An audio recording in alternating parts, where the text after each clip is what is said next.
Hello, Howard. My name is Layden Watson, and I'm running to be the 54th Howard University Student Association President. And my name is Kenneth Hike, and I'm campaigning to be as Executive Vice President of the Howard University Association. On February 21st, we all received an email stating that our tuition will be increased by 6%, which is the equivalent of $1,288.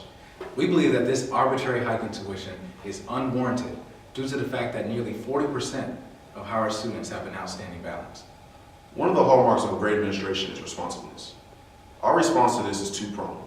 The first being a tuition cap for your duration here at Howard University up until your supposed time of graduation. And secondly, any hike in tuition should be accompanied by an increase in fundraising requirements for the Board of Trustees. We realize that in this difficult financial climate, that making Howard University affordable should be the #1 concern. Make sure that this Friday, you vote for the candidates who are dedicated to shifting the way that your views are represented at the highest level. The cost of not making the right decision is too high.